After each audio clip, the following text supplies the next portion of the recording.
Academy. Saya Ibu Judika sebagai observer, Ibu Olvi sebagai coach, sedangkan Ibu Yuliana Pakan sebagai coachee. Terima kasih. Ibu, apakah yang perlu saya bantu dalam mengembangkan kompetensi pembelajaran untuk coaching? Oke, baik sekali Ibu Judika. Sesuai jadwal hari ini saya akan melakukan coaching, di mana saya sebagai coach dan Ibu Yolanda sebagai coaching, dan yang ingin saya kembangkan adalah keterampilan saya dalam coaching. Karena kadang-kadang saya tidak fokus, saya masih memikirkan hal-hal lain di luar sana pada saat melakukan coaching. Oke, baik Ibu. Ya, nah untuk nanti bagaimana kira-kira yang saya perlu amati dalam hal kompetensi coaching tersebut? Oke, Bu Judika, tentunya saya ingin yang diamati apakah dalam coaching tersebut sudah sesuai dengan alur kita, ya. Oke. Bagaimana penilaian Ibu sendiri dalam mengembangkan kompetensi menurut Ibu sendiri? Kompetensi yang akan dikembangkan. Menurut saya ya, saya masih kurang. Oleh karena itu, saya ingin mengembangkan kompetensi saya sebagai coach dalam percakapan coaching. Oke. Untuk nanti apa harapan dari observasi yang akan kita lakukan saat ini? Oke, harapan saya selaku coach bisa mengembangkan kompetensi saya, dan kemudian saya bisa membantu coachee dalam menyelesaikan masalah-masalah. Oke, Ibu.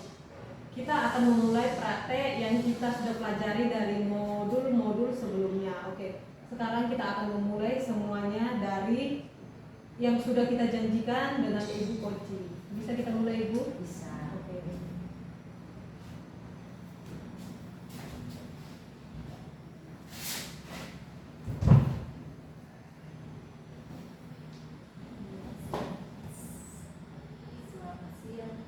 Selamat siang Ibu Yuliana.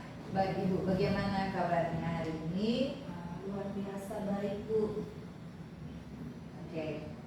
Minta maaf kita baru ketemu karena kemarin sempat tertunda ya. Ibu, pertemuan kita kali ini apakah ada yang perlu kita bicarakan atau kita selesaikan? Ya, Bu, ada saya punya masalah di dalam kelas gitu. Di mana anak-anak saya itu terlalu banyak pada pembelajarannya yang kinestetik.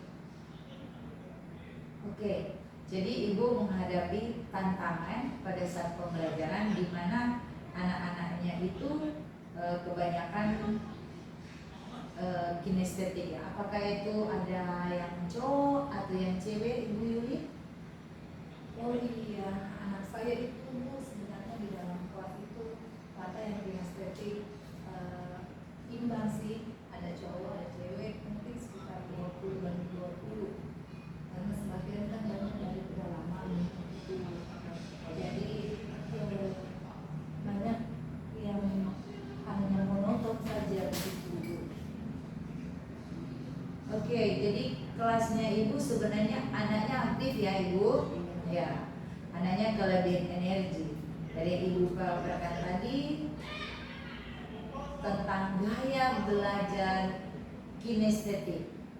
Tapi tetap Ibu menghadapi tantangan ya. Ibu-ibu kira-kira di pelajaran apa ya? Saya, Bu, kebetulan yang buat itu IPA, kimia.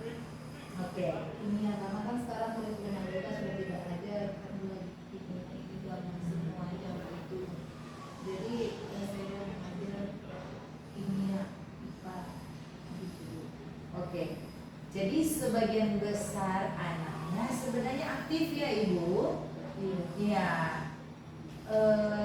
Jadi apa yang Ibu lakukan untuk mengakomodir kebutuhan belajar murid-muridnya Ibu?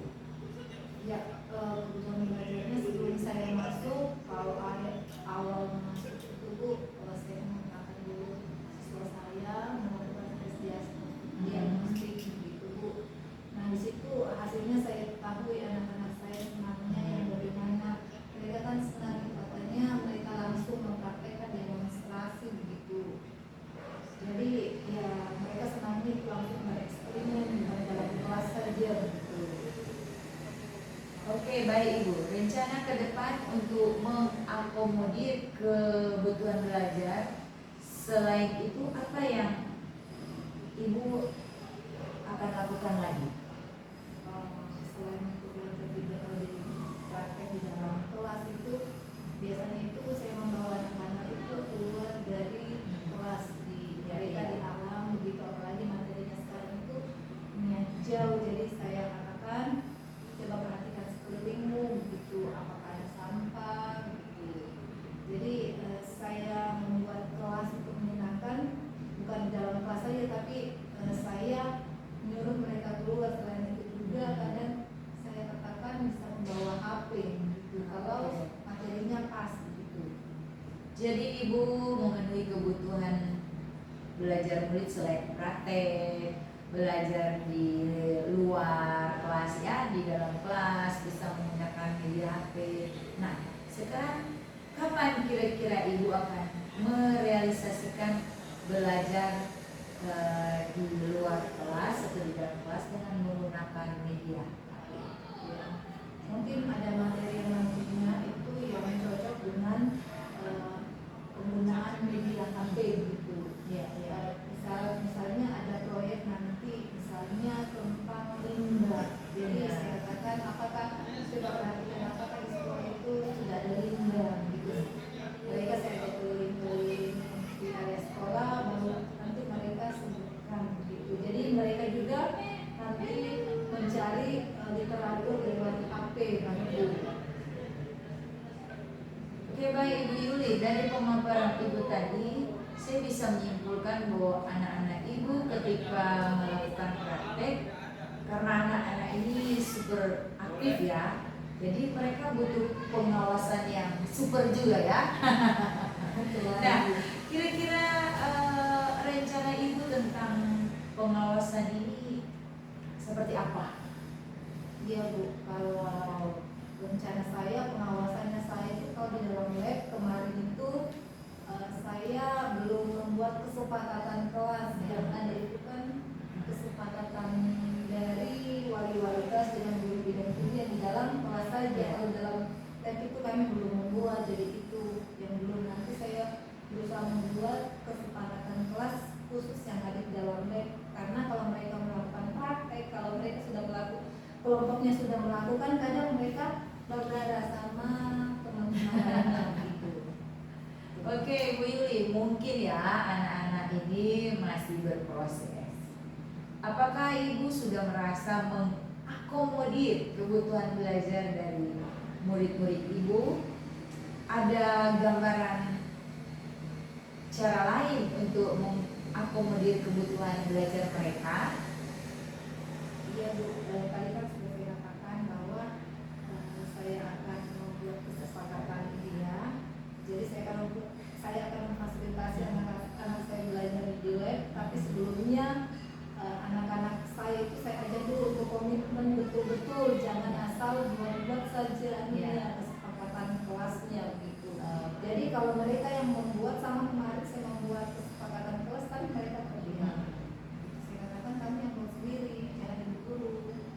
Nah, kalau ibu guru cuma mengusulkan saja, kamu setuju, supaya kalau kamu yang buat itu pasti kamu akan lakukan. Begitu Bu. Supaya pembelajaran dalam mereka itu bisa tenang. Oke.